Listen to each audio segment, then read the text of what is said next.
La parole est à Madame Brigitte Kuster, rapporteure pour avis de la Commission des affaires culturelles et de l'éducation.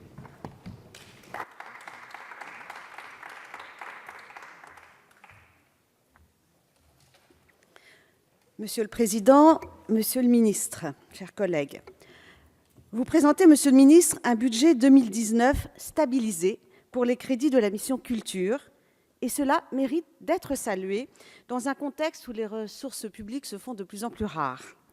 Un budget stable, mais à l'intérieur duquel s'opèrent des choix politiques qui soulèvent certaines questions. S'agissant tout d'abord des crédits du programme Patrimoine à hauteur de 894 millions, j'ai salué en commission les efforts engagés en faveur des monuments historiques, tout en regrettant la taxation du loto du patrimoine. Depuis, vous avez annoncé 21 millions d'euros supplémentaires. Pouvez-vous, Monsieur le Ministre, nous dire d'où viennent d'ailleurs ces nouveaux crédits? Et cela signifie-t-il, ce que vous n'avez pas précisé, que l'État renonce à percevoir les taxes sur le loto du patrimoine? Concernant toujours le patrimoine, le président de la République veut transformer le château de Villers-Cotterêts en laboratoire de la langue française et de la francophonie. Ce projet très vague est estimé à 110 millions d'euros et les questions que nous vous avons posées en commission n'ont pas trouvé aujourd'hui de réponse. Concernant la future cité du théâtre qui s'installera d'ici 2022 dans le 17e arrondissement de Paris, les crédits alloués, 8,5 millions, ne sont-ils pas trop faibles pour mener à bien le projet dans le calendrier annoncé? S'agissant des crédits du programme Création à hauteur de 782 millions, je souhaiterais m'arrêter sur le projet de Centre national de la musique, très attendu par les professionnels et dont les crédits annoncés sont introuvables dans le projet de loi de finances. 20 millions d'euros seraient nécessaires à son bon fonctionnement. Certains suggèrent d'ailleurs de flécher une partie de la taxe sur les opérateurs de communication électronique vers le CNM. Qu'en pensez-vous? Autre sujet d'inquiétude, l'avenir des crédits d'impôt culturel. Beaucoup s'inquiètent, à juste titre, de les voir disparaître, sinon du moins raboter. Si je m'en tiens au crédit d'impôt spectacle musique vivante, pour 1 euro de dépenses fiscales, ce sont 2,4 euros qui entrent dans les caisses de l'État. Dès lors, pourquoi casser ce qui fonctionne et pourquoi, au contraire, ne pas en faire bénéficier également les théâtres? S'agissant de la sécurité, la circulaire Collomb contraint les organisateurs de festivals à financer les coûts induits par la présence des forces de l'ordre lors des événements. Je doute que les 2 millions alloués au Fonds de sécurisation des sites et événements culturels suffiront à couvrir les surcoûts de sécurité.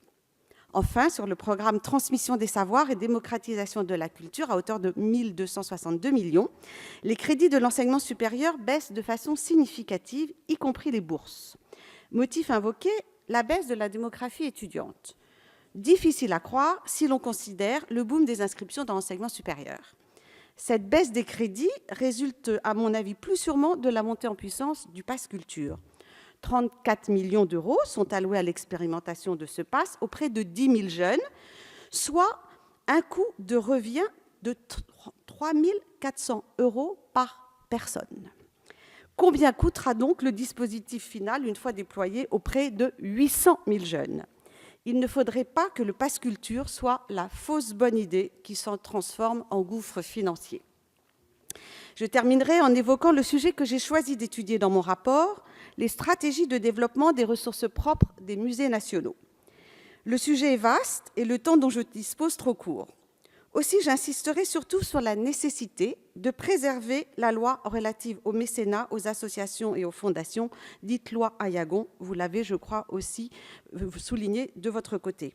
Car si certains abus ont pu exister, ils ne justifient pas la remise en cause d'un dispositif qui fonctionne. Le budget de l'État ne peut plus entretenir seul notre patrimoine historique. Il faut donc nous garder d'adresser aux entreprises mécènes des signaux trop négatifs. Je ne crois pas, par exemple, que l'instauration d'un plafond de versement ouvrant droit à réduction fiscale soit la bonne formule. D'autres pistes d'amélioration peuvent être étudiées. Limiter les contreparties ou interdire qu'une fondation porte le nom d'une entreprise bénéficiant de l'avantage fiscal. Mais aussi faciliter, comme je le propose, l'accès des TPE et des PME au mécénat. J'aimerais, Monsieur le Ministre, vous entendre à ce sujet.